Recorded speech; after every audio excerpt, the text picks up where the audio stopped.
نفس بدکار نے دل پر یہ قیامت توڑی، عمل نیک کیا بھی تو چھپانے نہ دیا۔ الحمدللہ رب العالمین والصلاة والسلام علی سید الانبیاء والمرسلین، اما بعد فاعوذ باللہ من الشیطان الرجیم، بسم اللہ الرحمن الرحیم۔ الصلاة والسلام علیک یا رسول اللہ وعلی آلک واصحابک یا حبیب اللہ، الصلاة والسلام علیک یا نبی اللہ وعلی آلک واصحابک یا نور اللہ۔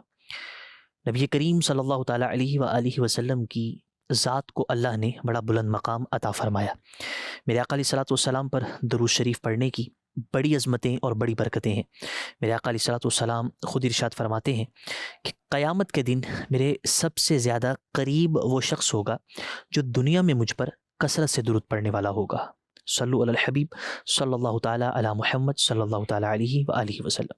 ہماری زندگیوں کے اندر شیطان اپنے دھوکوں اور اپنی چالوں کے ذریعے بہت اعتبار سے عمل دخل رکھتا ہے۔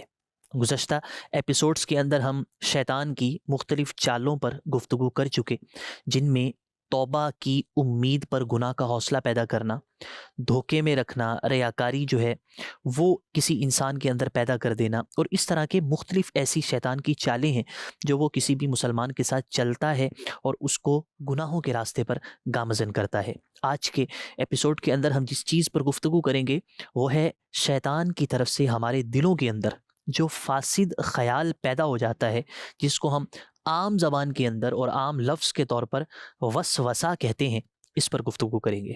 ہمارے دلوں کے اندر مختلف چیزوں کے اعتبار سے، بعض اوقات معاذ اللہ خدا کی ذات کے اعتبار سے وسوسے پیدا شروع ہو جاتے ہیں۔ اسی طرح عبادات کے اندر، ایمانیات کے اندر، مختلف عقائد کے اندر ہمارے دلوں کے اندر طرح طرح کے وسوسے پیدا ہوتے ہیں۔ ایک بہت عظیم بزرگ جن کا نام امام فخر الدین رازی رحمۃ اللہ تعالیٰ علیہ ہے، بہت بڑے مفسر اور بہت ماہر فلسفی اور منطقی آدمی تھے۔ جب آپ رحمۃ اللہ تعالیٰ علیہ کے وصال کا وقت قریب آیا اور آپ پر نزع کا عالم تھا، بالکل آخری وقت اور آخری لمحات آپ کی زندگی کے چل رہے تھے، سانسوں کی مالا ٹوٹنے والی تھی، اسی دوران شیطان آپ کے پاس آیا اور طرح طرح کے وسوسے پیدا کرنے لگا۔ اس نے حضرت امام رازی رحمۃ اللہ تعالیٰ علیہ سے یہ بات کہی، اس نے کہا کہ آپ نے اپنی زندگی کے اندر بڑے بڑے مناظرے کیے، بڑے بڑے مباحثے کیے، لوگوں کو دعوت دین دی، عقلی اور منطقی اور فلسفی بنیادوں پر خدا کی ذات کو ثابت کیا، اپنی تفسیر کے اندر طرح طرح کی ایسی معقول اور منطقی باتیں لکھی کہ جو واقعی عقل کے اندر آنے والی تھی۔ جب اس نے یہ بات کی تو اس نے کہا کہ تم نے یہ سب تو کیا، تم یہ بتاؤ کہ کیا تم نے خدا کو پہچانا؟ یہ سوال تھا شیطان کی طرف سے امام رازی رحمۃ اللہ تعالیٰ علیہ کو۔ اور امام رازی کس کنڈیشن میں ہیں؟ امام رازی اپنی زندگی کے آخری سانس لے رہی ہیں اور نزع کا عالم طاری ہے۔ شیطان نے کہا بہت کچھ زندگی میں خدمت دین کی ہے، مگر خدا کو کیا پہچانا؟ تو آپ نے جواب دیا کہ میں نے خدا کو ایک پہچانا، یعنی میں نے خدا کو ایک جانا۔ اللہ تعالیٰ جو ہے وہ وحدہ لا شریک ہے، وہ تنہا ہے، وہ یکتا ہے، اس کا شریک کوئی نہیں ہے۔ جب شیطان نے یہ جواب سنا تو شیطان نے آگے سے اگلا سوال کیا، اس نے کہا کہ خدا کے ایک ہونے پر تمہارے پاس کیا دلیل ہے؟ امام رازی رحمۃ اللہ تعالیٰ علیہ بڑے صاحب دلیل آدمی تھے، بڑی اعلیٰ عقل اللہ تعالیٰ نے ان کو عطا فرمائی تھی۔ منطق اور فلسفے کے اندر آپ کو ید طولہ حاصل تھا۔ آپ نے جواب میں جب شیطان نے یہ کہا کہ دلیل دو خدا کے ایک ہونے پر، آپ نے پہلی دلیل پیش کی۔ اب شیطان دوسری طرف وہ جن ہے کہ جو معلم الملکوت رہا، اس نے بھی بڑا علم حاصل کیا تھا، فرشتوں کا استاد تھا، فرشتوں کو پڑھاتا تھا، دوسری طرف وہ بذات خود بہت بڑا عالم تھا، تو اس نے امام رازی رحمۃ اللہ علیہ کی دی ہوئی دلیل کو توڑ دیا، یعنی اس کا رد کر دیا، اس دلیل کو باطل کر دیا۔ امام رازی رحمۃ اللہ علیہ نے اگلی دلیل دی، اس نے اس کو بھی توڑ دیا۔ امام رازی رحمۃ اللہ علیہ نے اپنے علم کی بنیاد پر تیسری دلیل دی۔ شیطان ہر دلیل کو توڑتا جا رہا ہے اور ہر دلیل کو باطل کرتا جا رہا ہے۔ امام رازی رحمۃ اللہ علیہ نے 360 دلائل شیطان کے سامنے ایک ایک کر کے یہ رکھے کہ خدا ایک ہے، اللہ کے وحدہ لا شریک ہونے پر اور اللہ کے یکتا ہونے پر 360 دلیلیں دی، مگر شیطان ہر دلیل کو رد کرتا جاتا تھا۔ اسی حالت کے اندر امام رازی رحمۃ اللہ تعالیٰ علیہ کے جو شیخ تھے امام نجم الدین کبرا رحمۃ اللہ تعالیٰ علیہ، انہوں نے امام رازی رحمۃ اللہ تعالیٰ علیہ سے ایک خاص طریقے سے فرمایا کہ اے راضی، شیطان سے تم یہ کیوں نہیں کہہ دیتے کہ میں اللہ تعالیٰ کو بغیر دلیل کے ایک مانتا ہوں، یعنی میں کوئی دلیل اس پر اپنے دماغ میں نہیں سوچتا، میں خدا کو بغیر دلیل کے ایک مانتا ہوں۔ اس پورے واقعے کو بیان کرنے کا مقصد یہ ہے کہ شیطان اپنے ہیلوں اور اپنی چالوں سے کسی بھی مسلمان کو، خواہ وہ عام ہو یا بہت بڑا عالم ہو، آخری لمحے تک گمراہ کرنے کی کوشش کرتا ہے۔ وہ طرح طرح کے دلائل دیتا ہے، وہ دل میں وسوسے ڈالتا ہے، اور معاذ اللہ خدا کے بارے میں وسوسے ڈالتا ہے۔ اب کوئی عام شخص ہو تو وہ یقیناً بہک جاتا، لیکن جو صاحب علم تھا، جو صاحب ارادت تھا، جو کسی مرشد کے فیضان سے اپنے آپ کو اس نے سنوارا ہوا تھا، اس کو اللہ نے یہ توفیق بخشی کہ وہ شیطان کا رد کر سکا۔ ہم اپنے اس پروگرام میں مزید وسوسوں کے بارے میں انشاءاللہ جاننے کی کوشش کریں گے۔ صلو علی الحبیب صلی اللہ تعالی علی محمد صلی اللہ علیہ وآلہ وسلم۔ مدنی چینل کے معزز ناظرین، ہم یہ جانتے ہیں کہ وسوسہ ہوتا کیا ہے۔ دیکھیں، وسوسے کا جو لغوی معنی ہے، یعنی جو اس کا ایگزیکٹلی میننگ ہے لغت کے اندر، وہ یہ ہے کہ جو دھیمی آواز ہوتی ہے اس کو وسوسہ کہا جاتا ہے۔ اور جو دیگر علماء ہیں انہوں نے جو وسوسے کی تعریف نقل کی، وہ یہ بیان کی کہ شریعت میں جو برے خیالات ہوتے ہیں یا اسی طرح جو فاسد فکر ہوتی ہے، ان کو وسوسہ کہا جاتا ہے۔ یہ عام طور پر ہمارے ساتھ یہ چیزیں پیش آتی ہیں جو شیطانی وساوس ہوتے ہیں اور ہمیں طرح طرح کی چیزوں کے اندر پریشان کرتے ہیں۔ جب انسان کو وسوسہ آتا ہے، اس کا حل کیا ہے؟ عبادات کے اندر وسوسہ، عقائد کے اندر وسوسہ، ایمانیات کے اندر، اور ہماری عبادات کے اندر کئی اعتبار سے وسوسہ آتے ہیں۔ بہت سے لوگ ہوتے ہیں، ہم بھی جانتے ہیں، آپ نے بھی سنے ہوں گے، کہ ان کو طہارت کے معاملات کے اندر بڑے وساوس ہوتے ہیں۔ کسی کو وضو کے اندر بہت وسوسے ہوتے ہیں، اس کو یہ یقین ہی نہیں ہوتا کہ میرا وضو ابھی تک ہوا یا نہیں ہوا۔ اس کو ہمیشہ یہی محسوس ہوتا رہتا ہے کہ فلاں حصہ دھلنے سے رہ گیا، فلاں عضو جو ہے وہ خشک رہ گیا۔ یہ وساوس ہوتے ہیں۔ ان کا ایک جو حل علماء نے بیان کیا وہ ہے اللہ کا ذکر کرنا۔ جب بھی وسوسے آئیں تو انسان کو چاہیے کہ کثرت سے اللہ تعالیٰ کا ذکر کرے۔ جب وہ اللہ تعالیٰ کو یاد کرتا ہے اور اللہ کا ذکر کرتا ہے، ذکر الہی کی برکت سے ہوتا یہ ہے کہ جو شیطانی حملہ ہوتا ہے، جو وسوسے کی صورت میں ہوتا ہے، یہ ختم ہو جاتا ہے۔ ایک بزرگ ہیں حضرت سیدنا قیس بن حجاج رحمۃ اللہ تعالیٰ علیہ، یہ بیان کرتے ہیں کہ میرے شیطان، یعنی جو حمزات ہوتا ہے ہر شخص کے ساتھ، آپ نے کہا کہ جو میرا شیطان ہے اس نے مجھ سے یہ کہا کہ جب میں تمہارے اندر داخل ہوا تھا تو میں اونٹ کی طرح طاقتور تھا، اور اب میں چڑیا کی طرح کمزور ہوں۔ میں نے پوچھا، یعنی حضرت قیس کہتے ہیں کہ میں نے پوچھا کہ ایسا کیوں ہوا؟ تو وہ کہنے لگا کہ تم اللہ کا ذکر کرتے ہو اور ذکر کے ذریعے مجھ کو پگھلاتے رہتے ہو، اور تمہارے ذکر الہی نے مجھے بالکل کمزور کر دی ہے۔ پتہ یہ چلا کہ جب انسان ذکر الہی کرتا ہے تو جو شیطانی حملے ہوتے ہیں جو کہ وسوسوں کی صورت میں ہوتے ہیں، یہ ختم ہو جاتے ہیں یا کم ہو جاتے ہیں۔ قرآن پاک میں اللہ تبارک و تعالیٰ نے وسوسوں کے متعلق نبی کریم صلی اللہ تعالیٰ علیہ وسلم کو بڑی خاص تعلیم ارشاد فرمائی۔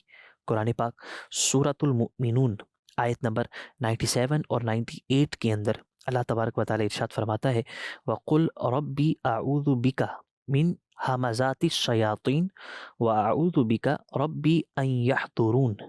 ترجمہ، اور تم عرض کرو اے میرے رب، میں شیطانوں کے وسوسوں سے تیری پناہ مانگتا ہوں، اور اے میرے رب میں تیری پناہ مانگتا ہوں اس سے کہ وہ شیطان میرے پاس آئیں۔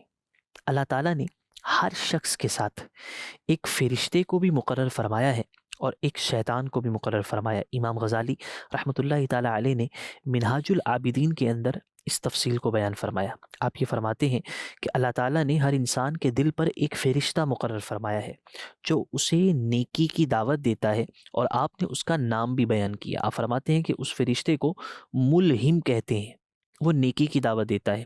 اور دوسری طرف ایک شیطان بھی انسان پر مسلط کیا جاتا ہے جو برائی کی دعوت دیتا ہے، اور اسے وسواس کہتے ہیں۔ ہر شخص کے ساتھ جو شیطان ہوتا ہے وہ طرح طرح کے وسوسے ڈالتے ہیں۔ دیکھیں، جو عالم ہوتا ہے، عالم کو عالمانہ انداز کے اندر اس کے علم کے مطابق وسوسے ڈالتے ہیں۔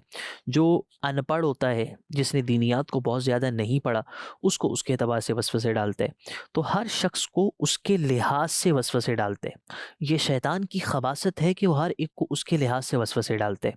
اچھا معاذ اللہ، یہاں تک آپ غور کیجئے کہ بعض اوقات یہ شیطان معاذ اللہ ثم معاذ اللہ خدا بن کر بھی آتا ہے اور اپنے آپ کو خدا کہتا ہے، الامان والحفیظ۔ اور اللہ تعالی ہم سب کو شیطان کی ایسی چالوں سے محفوظ رکھے۔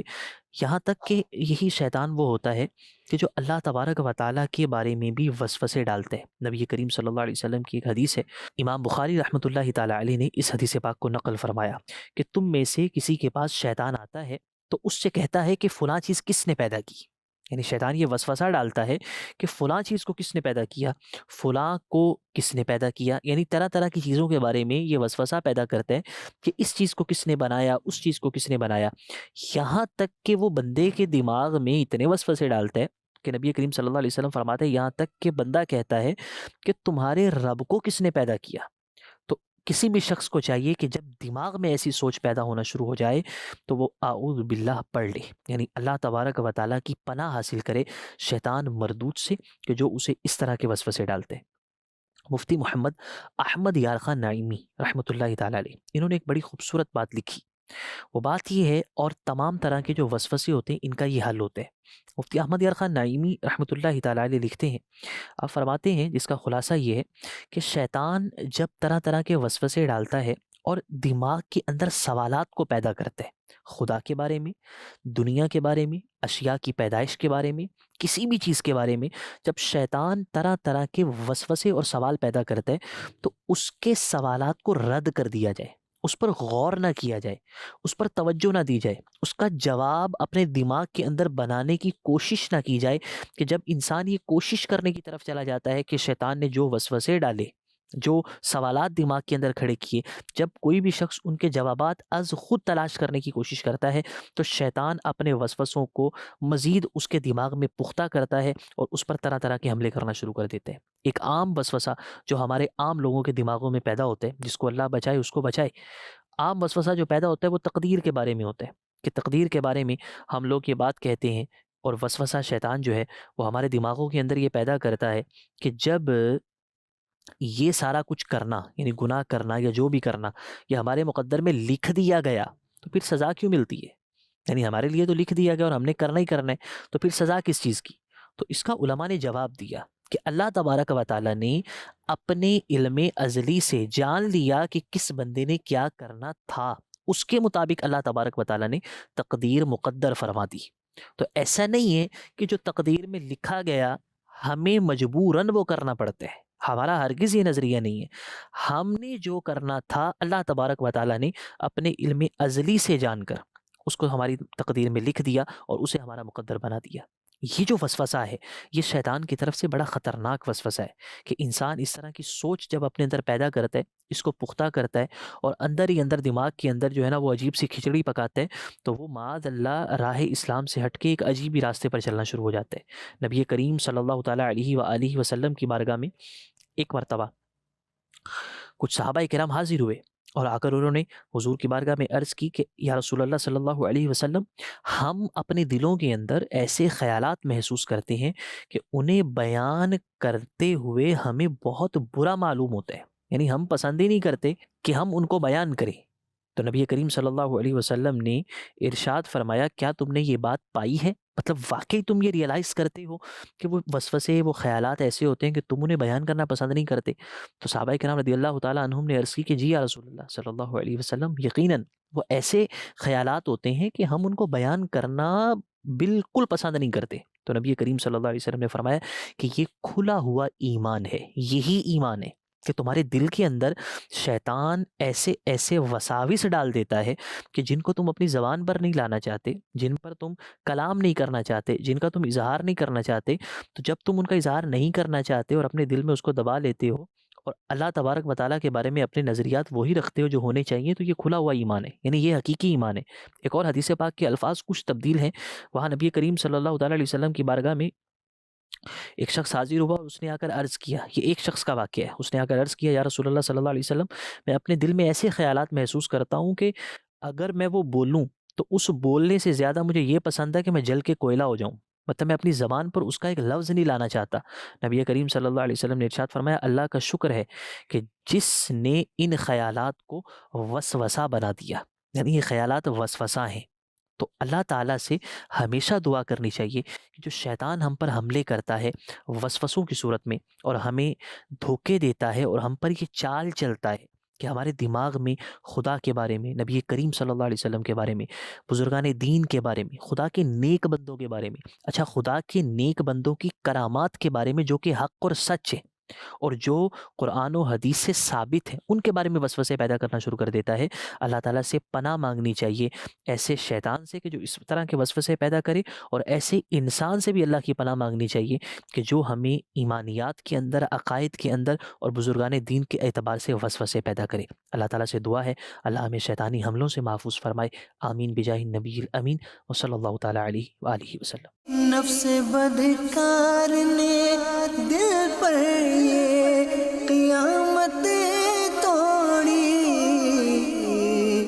عمل نیک کیا بھی تو چھپانے نہ دیا۔